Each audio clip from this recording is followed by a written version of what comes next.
Eu quero saudar a toda essa igreja com a graça e a paz do Senhor Jesus e convidar os irmãos para abrirem a Bíblia no livro de Esdras, no capítulo 3. Esdras, capítulo 3. Vamos começar a leitura no versículo 10. Esdras, capítulo 3, versículo 10, onde está escrito assim: quando os edificadores lançaram os alicerces do templo do Senhor, apresentaram-se os sacerdotes paramentados e com trombetas, e os levitas, filhos de Asaf, com símbolos, para louvarem o Senhor, segundo as determinações de Davi, rei de Israel. Cantavam alternadamente, louvando e rendendo graças ao Senhor com estas palavras: Ele é bom, porque a sua misericórdia dura para sempre sobre Israel. E todo o povo jubilou com altas vozes, louvando ao Senhor por se terem lançado os alicerces da sua casa. Porém, muitos dos sacerdotes e levitas e cabeças de família já idosos, que viram a primeira casa, choraram em alta voz, quando à sua vista foram lançados os alicerces de Deus. Quando os edificadores lançaram os alicerces do templo do Senhor, apresentaram-se sacerdotes, paramentados e com trombetas, e os levitas com símbolos para louvarem o Senhor. De uma hora para outra você pensa, alicerce. Afinal de contas, os alicerces estavam sendo lançados. Mas parece aqui a inauguração do templo. Porque se o templo estivesse sendo celebrado na sua inauguração, aí você encontra uma desculpa para que os sacerdotes viessem paramentados. E você já viu na Bíblia como era o paramento dos sacerdotes. Era coisa muito fina, era muita pedra preciosa, muito ouro, coisas caríssimas, espetaculares. Vinham os sacerdotes paramentados. E vinham os levitas com os seus símbolos e louvavam e cantavam. Que festa é essa? Afinal de contas, não é inauguração do templo, é lançamento dos alicerces. Aqui a Bíblia está nos ensinando que alicerce é algo importantíssimo. Mas nós parece que não estamos lembrando disso na maioria das vezes. Você entrou aqui, você olhou, puxa, tudo preto.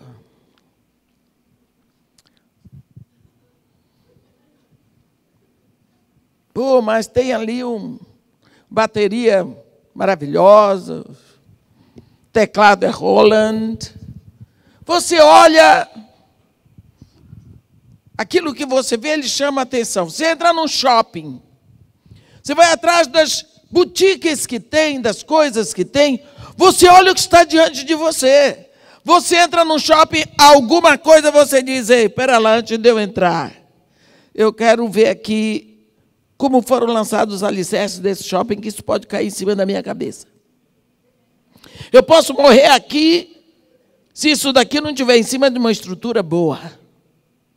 Você nunca pergunta. Você entra aqui, você está sabendo se isso tudo vai cair na sua cabeça? Você não sabe. Para você é importante saber se a coisa está arrumada e está bonita. Mas, se vai cair tudo na sua cabeça, você nem se preocupou. Isso não é fé, não, meu irmão. Você diz: é porque eu tenho fé, né? Não. Não é fé, não. É outra coisa. Fundamento para você não tem essa importância toda.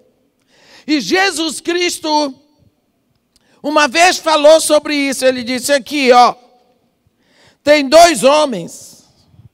Esses 2 homens, cada um constrói a sua casa. Maravilha! Todo mundo fica achando a casa dele linda.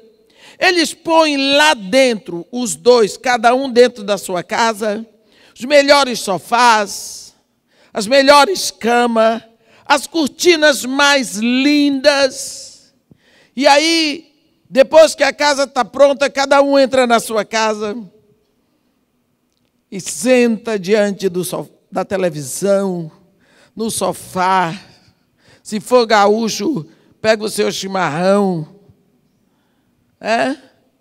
Se for ímpio, pega a sua cervejinha. Alguns crentes também pegam. E outros pegam a sua Coca-Cola. Senta no sofá, coisa boa.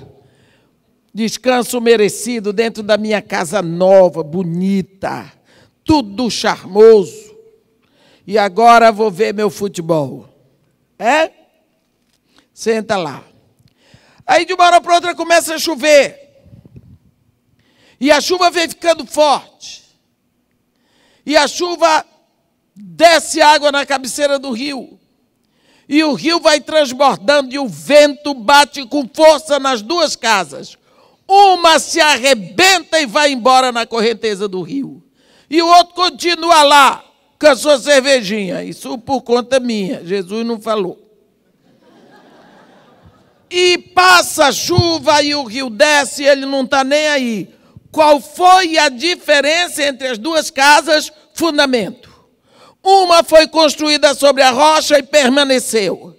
A outra foi construída sobre a areia e se foi. Fundamento.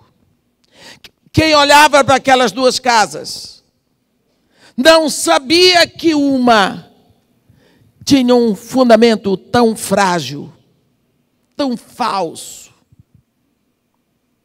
Então, fundamento é mais importante do que toda a estrutura. Porque não adiantou a casa ser tão linda, tão bem adornada, se na chuva ela foi embora, foi desfeita e, inclusive, matou quem morava lá dentro. Fundamento. Nós estamos vendo aqui que existe uma festa no fundamento, mas é uma festa séria. A Bíblia está dizendo aqui, quando os edificadores lançaram os alicerces do templo do Senhor, apresentaram-se os sacerdotes, paramentadíssimos, e os levitas com os seus símbolos, tudo para fazer um louvor, uma grande celebração, um grande culto, mas só tinha alicerce. Não tinha nem parede levantada, era alicerce. Por que Deus se preocupa tanto com alicerce? Por que celebrar alicerce? Porque toda a construção vai estar segura, a depender do alicerce. Para não dizer que toda a construção da nossa vida, da nossa intimidade com Deus, do nosso relacionamento, na nossa vida eterna, vai depender do fundamento, de onde aquilo está baseado. Qual é o fundamento da nossa vida com Deus? Qual é o fundamento, qual é o alicerce do nosso relacionamento com Deus? Todo está lá na base. Como começou o seu relacionamento com Deus? Quando isso começou? Vamos contar uma história.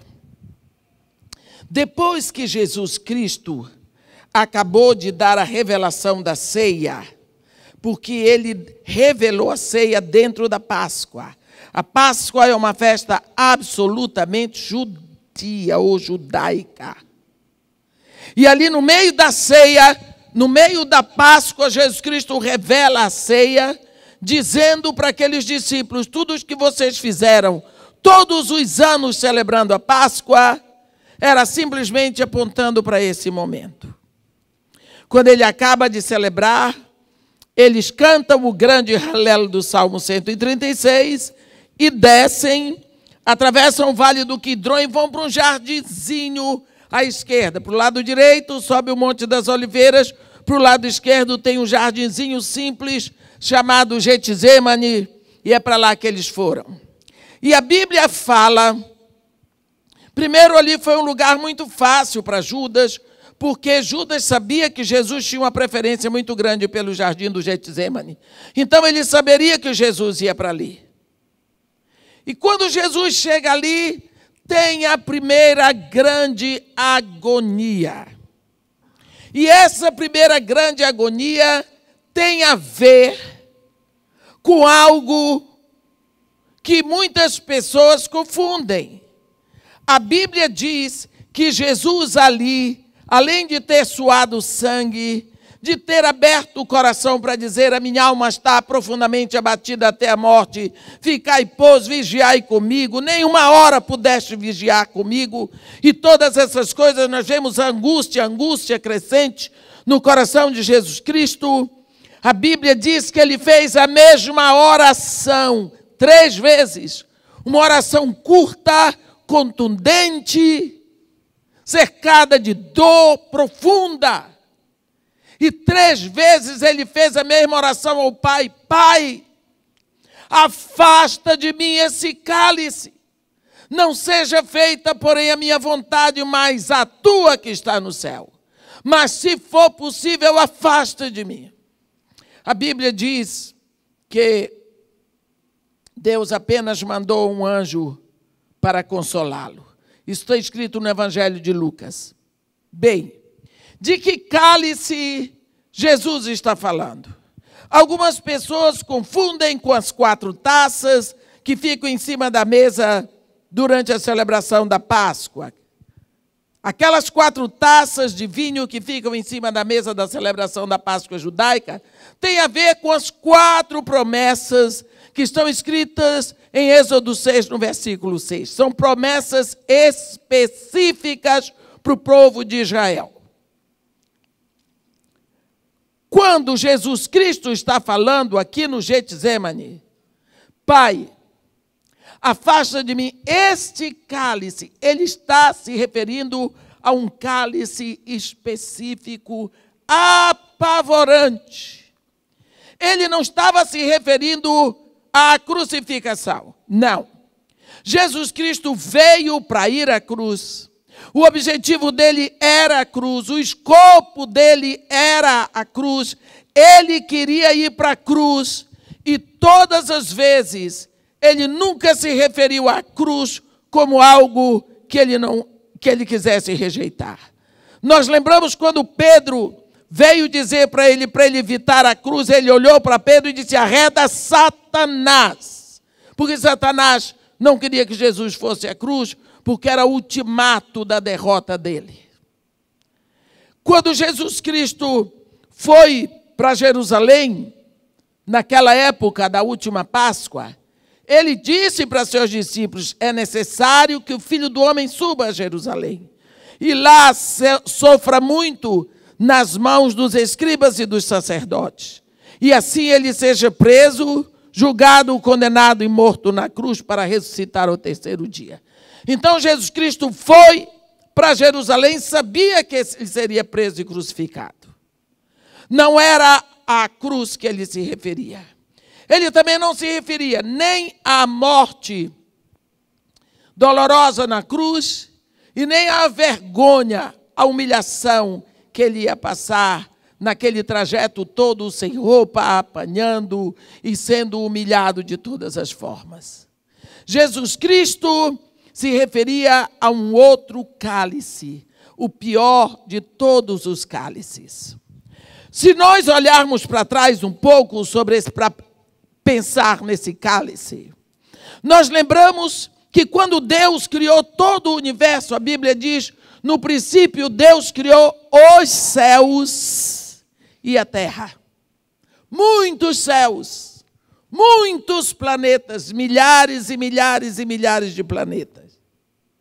Mas no meio de todos esses céus, ele criou a terra. Você vê que céus está no plural, mas a terra é uma só, é singular. E quando Deus cria a terra, ele deixa a Terra um planeta tão pequenininho, um planeta azul, não é que os astronautas dizem, no meio de todo esse universo, solta no espaço. Está ali aquele planetinha. A Bíblia diz que o Espírito de Deus pairava. Esse verbo pairar do hebraico significa tomar conta com toda a atenção. No princípio criou Deus os céus e a terra. A terra, porém, era sem forma, vazia. Havia trevas sobre a superfície do abismo e o Espírito de Deus pairava sobre a imensidão das águas. Quanto tempo o Espírito de Deus ficou pairando sobre esse planeta informe e vazio? Não se sabe. O fato é que um dia Deus, no conselho do seu próprio coração, resolveu que era hora de começar alguma coisa naquele planeta. E Deus vai ali e diz: haja luz. Primeira ordem de Deus para esse planeta: haja luz. E houve luz. Bem, se Deus diz haja luz, vai haver luz enquanto houver eternidade. Porque a palavra de Deus se cumpre toda. Depois, não sabemos depois de quanto tempo, Deus olha para o planeta e diga: haja separação entre luz e trevas. Então, meus irmãos, uma vez que Deus disse haja separação entre luz e trevas, ninguém vai misturar luz com trevas. Treva será treva, luz será luz. Deus ordenou. Um dia Paulo diz: que união pode haver entre a luz e as trevas? E as trevas não pode haver. Então está ordenado que treva é treva e luz é luz. Quando a Bíblia diz em 1 João que Deus é luz e nele não há treva alguma. Mas pecado é treva. Então, do dia que o homem pecou no Éden, ele não pôde mais ter contato com Deus. Ele não pôde mais estar conectado a Deus, porque ele passou a ter trevas. E Deus continua sendo luz e será luz para sempre. Então o homem perde a sua conexão com Deus exatamente porque não pode haver comunhão entre trevas, que é o homem, e luz, que é Deus. Então a separação já estava ordenada. Mas Deus, ali no Éden, promete a Eva que ele enviaria o homem que ia desfazer o valor da queda, e por isso o homem não ficaria para toda a eternidade separado de Deus por ser treva. E a solução que Deus encontrou foi Cristo. O que é Cristo? Cristo não é uma pessoa. Cristo é um pacote de soluções. Uma das coisas que Jesus disse quando vai fazer o seu discurso profético de Mateus 24, vocês lembram? Os discípulos se reúnem na presença de Jesus Cristo no Monte das Oliveiras, onde Jesus estava sentado, e fazem três perguntas tremendas. Eles dizem, primeiro, quando sucederão essas coisas? Segunda, que sinais haverá da tua vinda? Que sinais haverá da consumação do século? São três perguntas tremendas, meus irmãos, que aqueles discípulos não iam ver. Mas eles estavam perguntando, parece que o nosso coração. Eles leram o nosso coração hoje no século 21 e lançaram a pergunta para Jesus. É a pergunta de todos os discípulos de Jesus Cristo da terra. E Jesus Cristo olhou para aqueles 12. Aliás, olhou bem no rosto deles e disse: vede que ninguém vos engane. Ora, as 3 perguntas que os discípulos perguntaram eram tremendas, futuras. Era para Jesus Cristo ter se preocupado e responder logo. Ele olhou e disse: ai, ai, ai, o grande problema aqui é o engano. Vede que ninguém vos engane. Por que Jesus Cristo olhou e buscou o engano? Porque o engano é a obra-prima de Satanás. Ele enganou a mulher no Éden e o homem. Ele vai enganar sempre. Ele é o pai do engano, ele é o pai da mentira. E Jesus Cristo disse: vede que ninguém vos engane, porque aparecerão falsos cristos e enganarão a muito. Aí você diz assim: mas eu não tenho visto ninguém dizer que é Cristo. Lógico, só tem aquele doido, o tal do Henrique Cristo, que diz: eu sou o Cristo. Cristo não é uma pessoa. Cristo é uma intenção. Porque Cristo é a solução de Deus para a humanidade perdida. Cristo de Deus é o pacote da graça, do amor, do perdão, do clamor de um Deus que chora pelos homens e os quer de volta para Ele. Mas Deus tem métodos, Deus é santo. Então Ele chora e quer o homem que Ele criou para Ele. Mas esse homem tem que estar em santidade, porque Deus é santo. Luz e trevas não se misturam. Deus não deixará de ser luz. Então o homem tem que vir na luz. Então Cristo é solução. Quantos Cristos já se apresentaram? Todo aquele que chega dizendo eu sou a solução, está dizendo eu sou o Cristo. Hitler foi um Cristo. Napoleão Bonaparte foi outro Cristo. Saddam Hussein foi outro Cristo. Ahmadinejad é outro Cristo. E assim nós vemos esses Cristos. Aqui nós tivemos um Cristo que disse fome zero. Coitado. Eu acredito que realmente essas pessoas têm a intenção de fazer, mas não conhecem a Deus. Toda construção que não tem por alicerce a verdade, a justiça e a integridade vai cair. E por isso eles caíram. Cristo é solução. Então Deus cria uma solução chamada Cristo. E o homem que bebe esse cálice, não existia na terra, Deus teve que fazer. Este homem ali, Jesus, no Getsemane, gritava para o Pai: por quê? Porque ele teria que beber o cálice que ia fazer dele o Cristo. Aquele que ia beber este cálice tinha que ser no método de Deus. Então, Jesus Cristo diz: afasta de mim este cálice. Que cálice que era?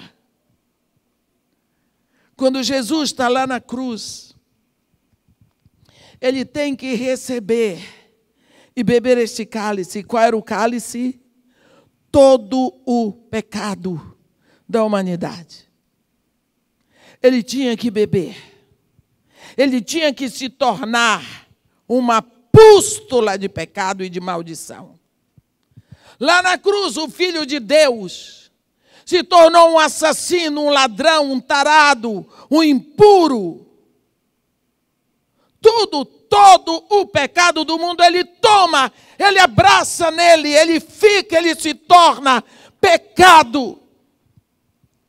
E como não pode haver comunhão entre luz e trevas, ele sendo pecado se torna trevas e o Pai continua sendo luz. E nesse momento quebra a união do Filho com o Pai.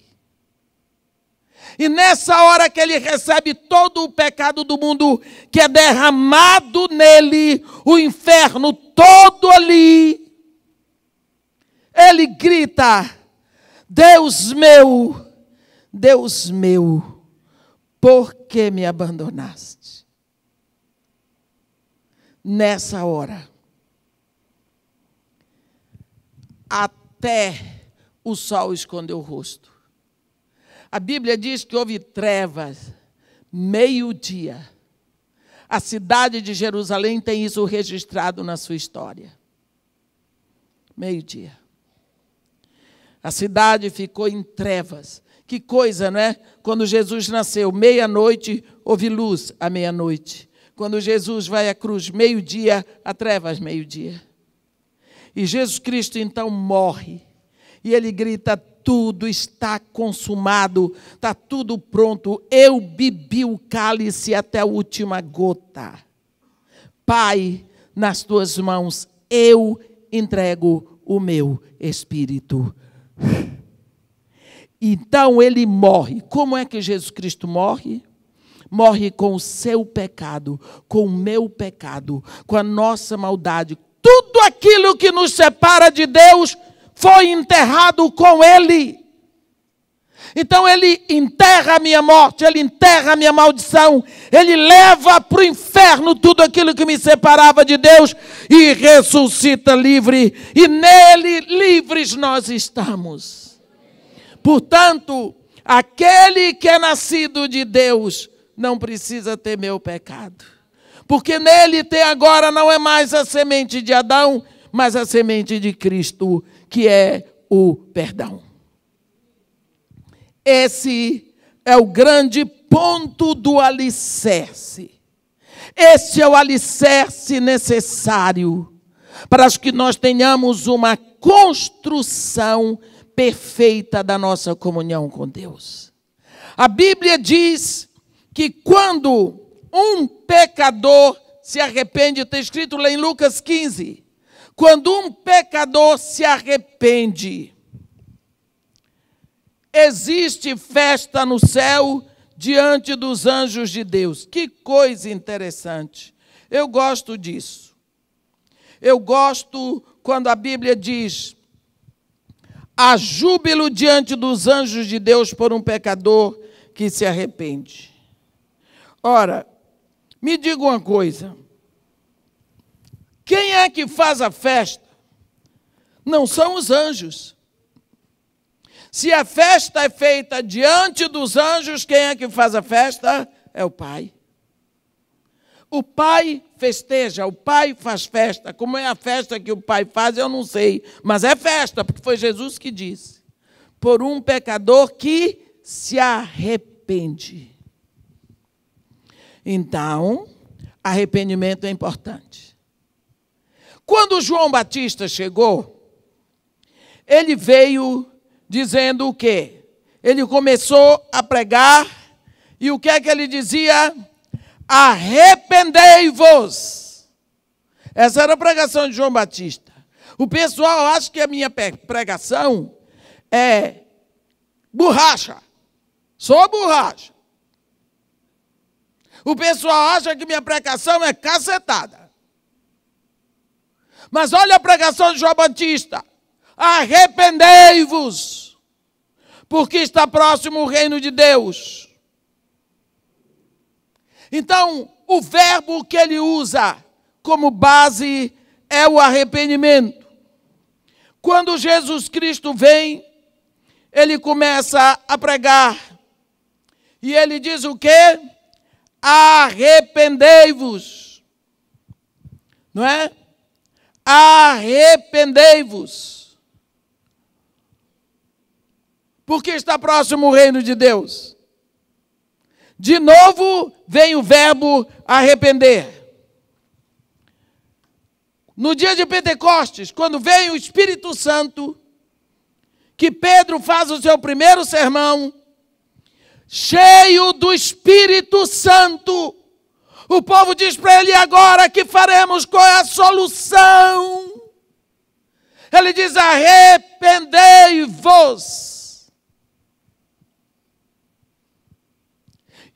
E Lucas diz que Jesus mandou que se pregasse arrependimento para o cancelamento dos pecados.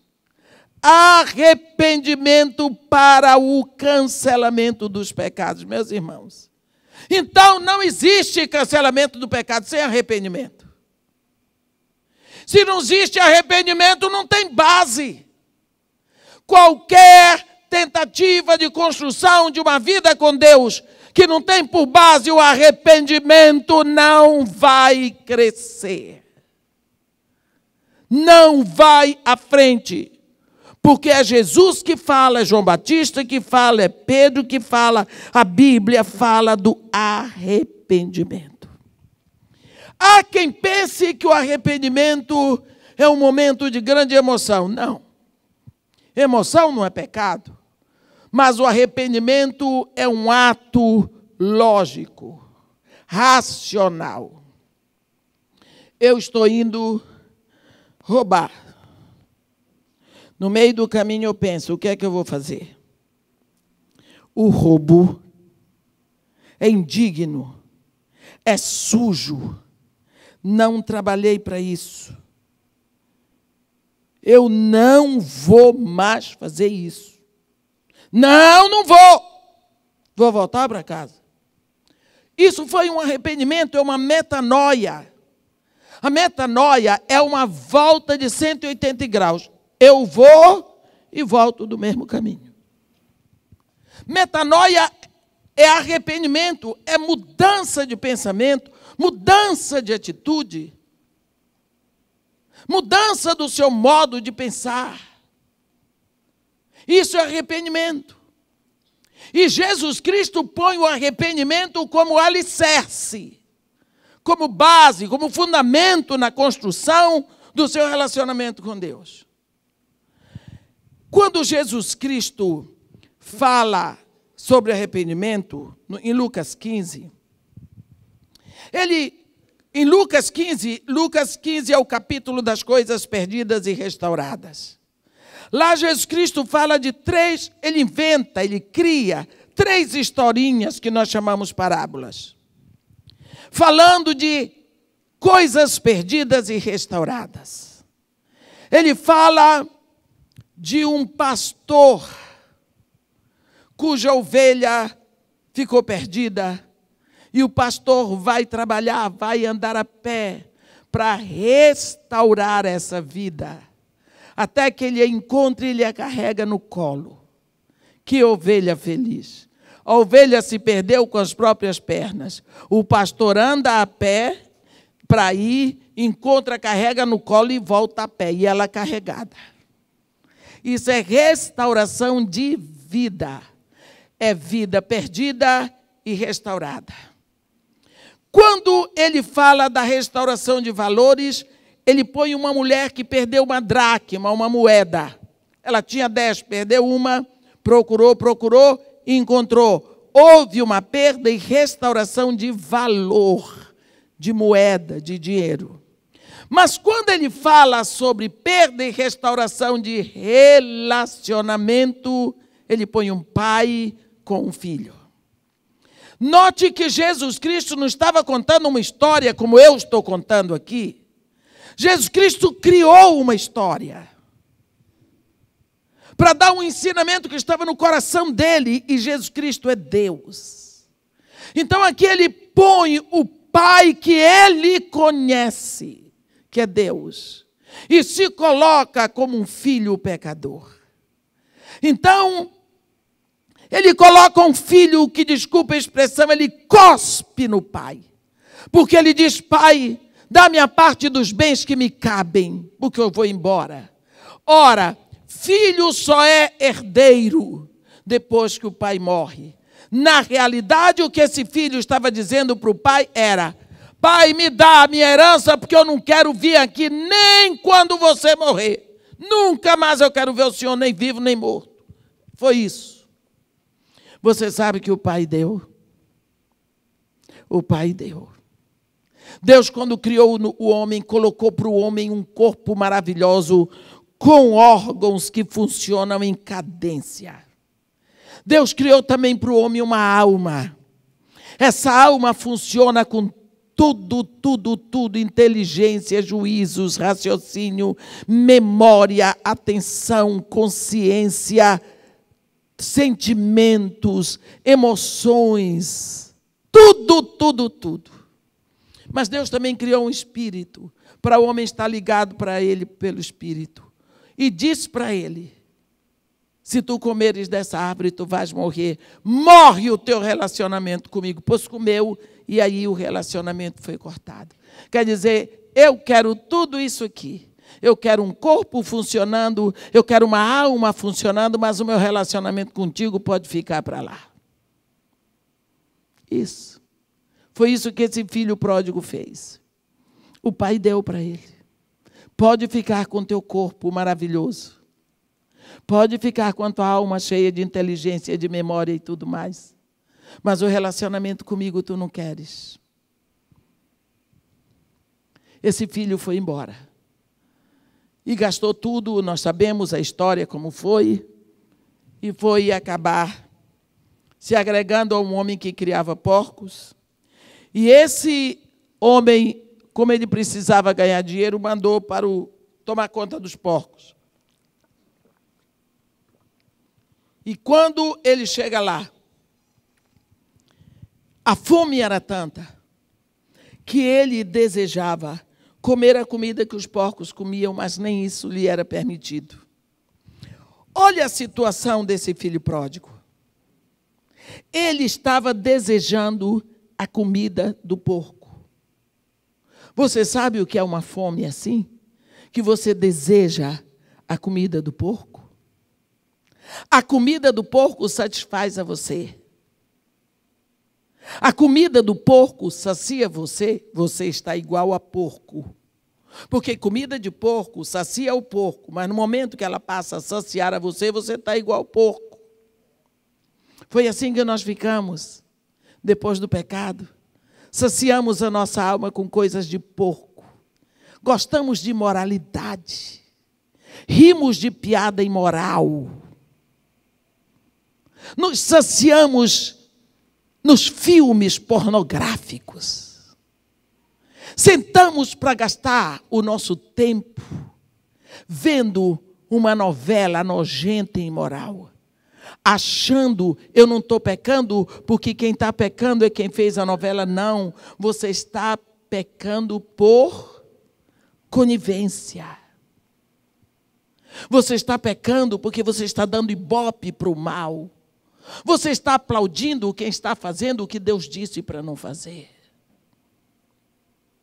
Esse rapaz ali estava pior do que porco. Então é nesse momento pior, nesse mais baixo, mais ínfimo da sua vida, que ele se lembra da casa do Pai. E Jesus Cristo diz, caindo em si, disse: quantos empregados na casa do meu pai têm pão que coma? E eu aqui, sem ter o que comer. Nesse estado de comparação, quem eu era e o que eu sou. De onde eu vim, onde eu estou. Nesse estado, ele toma uma decisão. Vem uma metanoia.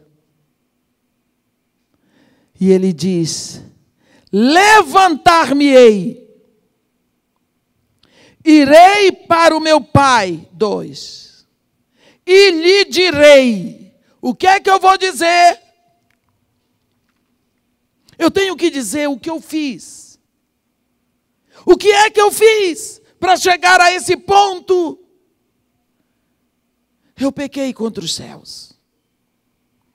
Porque o Senhor dos céus e da terra diz: honra o teu pai e tua mãe. Eu desonrei. Desonrei, cuspindo na cara do meu pai, dizendo: não quero mais te ver, não quero a tua casa, não quero a tua presença, eu quero ir embora longe de ti. Eu vou pegar o dinheiro do teu suor, que tu gastaste a vida toda, vou gastar com prostituta, vou fazer e vai acontecer. Eu vou dizer: pai, eu pequei contra os céus. e contra ti. Eu não sou digno de ser chamado teu filho. Com certeza aquele rapaz chorou, porque de uma hora para outra veio a lembrança de tudo e principalmente a lembrança do que ele fez. Talvez até aquele momento ele não tivesse visto a gravidade no pecado dele. Mas naquela hora ele viu o que ele tinha feito. Eu vou dizer para o meu pai. Jesus Cristo diz que o rapaz disse, levantar-me-ei. O rapaz levantou. O rapaz disse, irei para o meu pai. O pai foi. Jesus Cristo disse que o rapaz disse, lhe direi. O rapaz disse. Então você vai ver que os passos desse arrependimento, eles são uma proposta grande. Levantou-se, foi para o pai, mas ele já tinha ensaiado, já tinha pensado, já tinha formatado tudo o que ele fez. E quando ele chega diante do pai, ele diz, pai, pequei contra os céus e contra ti, não sou digno de ser chamado teu filho, trata-me como qualquer um dos... Pá! O pai o perdoou. O que é que Jesus está ensinando aqui? Que arrependimento tem palavras. São as chamadas palavras de arrependimento. O arrependimento é manifestado primeiro nas palavras e depois na atitude. Deixa eu dizer uma coisa para você. Parece que Jesus estava ensinando o que está escrito no livro do profeta Oséias. Você lembra a história da profecia de Oséias? Deus, quando tira Israel do Egito, Deus faz uma aliança com a nação. E de acordo com esta aliança, Deus se tornava o provedor da nação. Deus se tornava aquele que cobre a nação, aquele que provê para a nação. E na linguagem de Deus, isso é ser marido. Porque marido é aquele que cobre, aquele que provê, aquele que protege. E todo marido quer dar uma casa para sua esposa, e por isso Deus, Jeová, quer dar uma casa para a sua nação esposa, e esta nação é Israel, e a casa de Israel vai ser Canaã. Então Deus se torna marido da nação Israel. Mas Israel, como nação esposa, protegida, amparada, teria que ser fiel ao marido. E Israel prometeu, jurou, não adorar outros deuses, não ir com outros deuses se prostituir. E no momento em que Israel começa a ser infiel, Deus começa a mandar profetas para dizer para ela parar com aquilo. Não teve jeito. O último profeta que mandou aqui até Oséias, ele mandou Oséias casar com uma prostituta para ver se o povo via o que é um Deus santo casado com uma nação prostituta. Chegou o momento, eu não vou pregar mais sobre Oséias, em que não tinha mais jeito. Israel vai ao banco dos réus. E ela é condenada. E a sentença que recebe é a sentença de morte. Antes que a sentença seja executada, Israel dá uma olhadinha no livro do profeta Oséias, no capítulo 14, você vai ver o grito que vem. Oséias, capítulo 14. No capítulo 14, Israel já está condenada à morte. Mas falta a execução. O profeta grita, volta, ó Israel, volta para o teu Senhor, porque pelos teus pecados estás caído.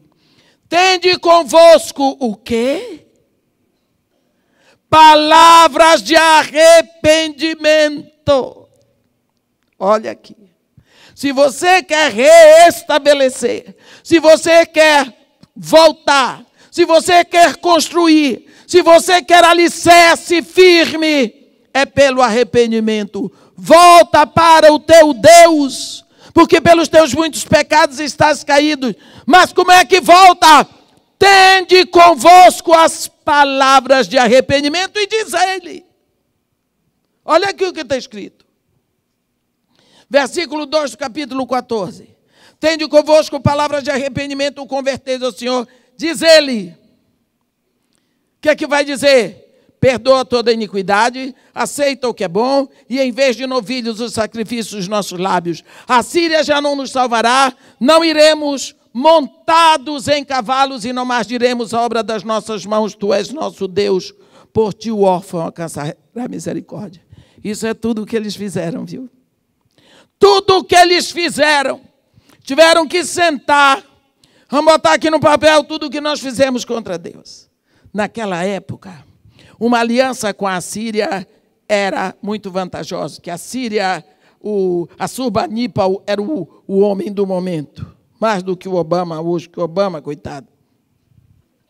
Né? Mais do que Obama ou qualquer um hoje. Porque eles tinham os cavalos mais velozes, era a maior cavalaria do planeta. Era o que tinha de melhor. Então eles disseram, vamos fazer aliança com a Síria, porque a Síria vai nos proteger, vai nos levar para lá, montados em cavalos. Eles criavam ídolos com as próprias mãos e diziam, se é nos Deus, nos proteja. Então eles pensaram Deus de Israel, criaram ídolos para si. Não precisavam mais da proteção de Deus, porque a Síria podia proteger. Tudo isso eles fizeram. Então agora eles vão dizer, o que é que nós fizemos? Primeiro, nós confiamos que a Síria ia nos proteger, mas é Deus quem nos protege. Oh, Senhor, por que nós fizemos isso? A Síria não tem força, porque Tu és Deus. Ídolos, por que nós construímos ídolos, se Tu és o Deus? Então eles tiveram que botar tudo o que eles tinham feito e dizer para Deus que não iam mais fazer. Mas para isso eles pensaram, eles levantaram o pecado todo, decoraram a lição e foram diante de Deus dizer, aqui ó, a Síria não nos salvará. Não iremos mais para lá, Senhor, montados em cavalos. Nunca mais nós vamos dizer para a obra das nossas mãos, Tu és meu Deus. Por Ti é o órfão que recebe a misericórdia. Quando eles fazem o levantamento do pecado todinho da nação, vão diante de Deus para dizer o que foi que eles fizeram. Qual é a resposta de Deus? Olha aí. Curarei a sua infidelidade. Eu de mim mesmo os amarei, porque a minha ira se apartou deles. Serei para Israel como orvalho, ele florescerá como lírio e lançará as suas raízes como o cedro do lírio. Aí você vai ver Deus se desmanchando todinho. Por quê? Palavras de arrependimento. Deus desfez o pecado todinho, como Ele diz. Ele diz, para contigo usarei de misericórdia e dos teus pecados jamais me lembrarei. Porque houve o quê? Arrependimento. Pecado, meus irmãos, só é anulado mediante o arrependimento. Dos assuntos menos pregados na igreja hoje é arrependimento, santificação, novo nascimento. Pode dizer que eu sou chata, eu vou ficar velha chata, vou morrer chata, mas vou pregar esses 3 assuntos até o meu último respiro. Porque eu sei que a construção do nosso relacionamento com Deus, que é o que mais Deus deseja, tem como alicerce o arrependimento. Você tem que descobrir o que lhe separa de Deus. E se tem algo que lhe separa de Deus, é o pecado que mata o relacionamento. E Deus, mais do que você, Ele deseja restaurar esse relacionamento. Deus criou o homem para Ele, para ter relacionamento com Ele. Relacionamento profundo, completo, inteiro, eterno com Deus. Mas com pecado não dá, porque pecado é treva e Deus é luz. A luz não comunga com as trevas, porque Deus ordenou, haja separação entre luz e trevas. E quando nós olhamos para cá, e nós vemos essa festa, porque os edificadores estavam lançando os alicerces. Por que é tão importante alicerce? Porque alicerce é a base para uma construção na presença de Deus. O alicerce é o arrependimento. Então, uma vez que tem arrependimento, o pecado é anulado, a escuridão sai toda, as trevas desaparecem e a construção que vem é na luz, na presença de Deus que é luz. E então você pode dizer, eu sou filho da luz. A minha vida está na luz. As minhas ações estão na luz. Por quê? Porque o fundamento é feito quando foi anulado o pecado. Uma vez que eu me reconheço pecador, eu levanto a minha sujeira, tudo o que eu fiz, e eu venho dizer a Deus o que eu fiz. Mas, irmã, Deus sabe tudo o que eu fiz. Deus também sabia o que o povo de Israel fez. Mas o povo teve que dizer. Jesus Cristo nos ensinou que o filho pródigo também disse o que tinha feito, mas o pai dele sabia. Agora me diga uma coisa, meu irmão. Preste bem atenção no que eu vou lhe dizer. Você já pensou que hoje nós não temos mais o hábito das palavras de arrependimento? Você faz uma malcriação para os seus pais e depois diz assim, ai mãe, desculpa. Não. O seu pecado continua, porque você desonrou sua mãe. Diante de Deus, o seu pecado está, porque não houve arrependimento. O que você tem que fazer? Usar as palavras de arrependimento que o nosso Senhor Jesus Cristo disse. Chega, mãe, eu preciso lhe falar, mãe. Eu hoje de manhã tive uma atitude com a senhora indigna para um filho seu. A senhora é minha mãe, quem lhe escolheu para ser minha mãe não fui eu, nem foi a senhora, foi Deus. Então eu falei com a senhora dessa e dessa e dessa maneira, eu quero que a senhora me perdoe, porque eu não devia ter feito isso, que eu pequei primeiro com aquele que me colocou no seu ventre, e depois com a senhora que me pariu. Então eu pequei contra Deus e contra a senhora. Eu estou lhe pedindo perdão, eu não quero mais fazer isso. A senhora não merece ser tratada assim. Mãe, a senhora me perdoa? Sim, está perdoado. O pecado foi desfeito. Mas dizer assim, ai mãe, vai desculpando aí, sabe o que é? Estou muito cansado. Aí você começa a desculpar o seu pecado, que é isso? Isso é safadeza, desculpa a expressão, mas é cafajestada. O marido trata mal a mulher de manhã. Passa o dia no trabalho e depois volta. Ah, ela já esqueceu. Esqueceu? Não. Foi aberta uma ferida. Uma palavra foi dita, a não ser que você e ela sejam dois idiotas. Uma situação foi aberta. Palavras ferem. A Bíblia diz, pelas tuas palavras serás salvo, pelas tuas palavras serás condenado. A vida e a morte estão no poder da língua. Guarda a tua língua dentro da boca, evitarás dano para a tua alma. Você falou, você disse. Aí você chega em casa e faz conta que não aconteceu nada. Aconteceu! Uma ferida foi aberta. Você maltratou uma pessoa. Pode ser que você não tenha aprendido isso com sua mãe, com seu pai em casa, mas é bom aprender na Bíblia. Para você restaurar um relacionamento, você tem que trazer como base o arrependimento. E arrependimento existe mediante o levantamento do seu erro, do seu pecado, para entregar, fulano, eu reconheço que eu fiz isso, isso, isso, isso, isso. Você não merece, eu disse que você é chato, você não é chato. Eu disse que você é feio e você não é. Eu menti, eu joguei a minha ira em cima de você que não merece. Peça para a pessoa lhe perdoar mediante o reconhecimento do que você fez. Não é a pessoa que sofreu na sua mão que tem que dizer, você fez isso, você fez isso, não. É você que fez, que tem. Tem pessoas que dizem assim, ó, meu irmão, se eu fiz algum mal para você, vai me perdoando aí. Que isso, que maluquice é essa? Se você fez, você sabe. Um dia uma mulher foi se despedir de mim lá no Morro Dona Marta. Ai, irmã, estou indo de volta para a terrinha. Eu disse, onde é a terrinha? A Bahia. Eu disse, é.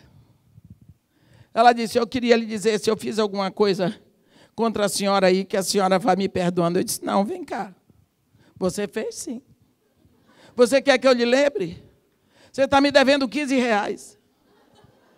Tem 4 anos que você me deve R$15. Você me tomou dinheiro emprestado para tirar uma foto, para fazer um documento até hoje. Você não trouxe o dinheiro. Você não me perguntou se eu podia anular sua dívida e você está indo embora agora dizendo para eu perdoar? Não, você me deve R$15. Mas, irmã, eu digo, deve ou não deve? Eu pensei que você já tinha esquecido. Eu disse, um dom que Deus me deu é memória. Eu sempre dei mais de R$15 de comida para os seus filhos durante o dia. Mas aquilo foi Deus que botou no meu coração de dar. Você vem me pedir emprestado, devolva. Enquanto você não devolver, eu estou pedindo a Deus, senhor, fulano, está me devendo. Porque o dinheiro que você toma de um crente e não paga, ao crente, é menos o dízimo daquele dinheiro que ele não entrega. Aquele dinheiro fica clamando. A senhora quer que eu lhe pague agora? Eu digo, eu quero. Depois eu levei ela na rodoviária, que era muito mais caro do que os R$15, mas ela teve que me pagar os 15. Que isso? Ah, mas a senhora é mesquinha? Eu não. Por que ela não me pediu? Irmã, será que a senhora pode me dar? Eu teria dado. Mas emprestado é emprestado. Você tem que saber o que é que você diz. Tem que saber o que você diz. Quantas vezes eu comprei para aquela mulher o colírio? Quem tem glaucoma sabe quanto custa caro um charlatan. Eu comprei o charlatan e ela não tinha aquela redução da Pfizer. Então eu comprava a R$162 o vidrinho para ela pingar uma gota em cada olho à noite. Todos os meses. Ora, era R$162, saía do meu bolso, tem que vender mais de 16 CDs para comprar um vidrinho. Não me importou. Mas aquele ela não me tomou emprestado, mas os R$15 ela tomou. Ela podia ter chegado para mim e dito, irmã, eu tomei uma vez com a senhora um dinheiro, R$15 emprestado. Eu não lhe paguei até hoje e não lhe pedi perdão. Irmão, o dinheiro está curto. Eu estou indo embora. Eu tenho que lhe pagar esses R$15. Eu lhe devo esse dinheiro. Eu estou com tão pouco dinheiro. Eu vim aqui pronta para lhe pagar, mas se a senhora puder me perdoar, está perdoado, minha irmã, vai embora. Acabou. Mas não. Vou perdoando alguma coisa, se eu lhe fiz alguma coisa, lhe devo alguma coisa, deve sim, deve R$15. Nós precisamos saber que nossos relacionamentos, a nossa vida tem que ser na luz. Na luz. Porque nós somos filhos da luz. E na luz toda treva, ela é revelada. Toda a treva se revela na luz. Todo o pecado é visível quando você chega diante de Deus. Portanto, não pode haver comunhão com luz e trevas. Nós vimos aqui na nossa leitura de hoje, quando os edificadores lançaram os alicerces do templo do Senhor, houve manifestação de júbilo, gritos de alegria, celebração. Por quê? Não era o templo, era o alicerce. Porque mais importante do que toda a construção para cima é aquilo que segura a construção. Então, quando eles viram que os alicerces eram para a casa do Senhor, logicamente, eles fizeram festa. É preciso que você saiba que mais importante do que tudo o que você faz no reino de Deus é o alicerce do seu relacionamento com Deus.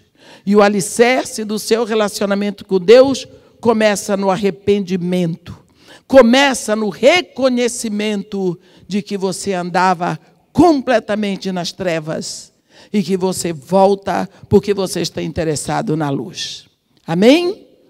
Que Deus nos abençoe e nos guarde, que faça resplandecer o seu rosto sobre nós e tenha misericórdia de todos nós. Amém.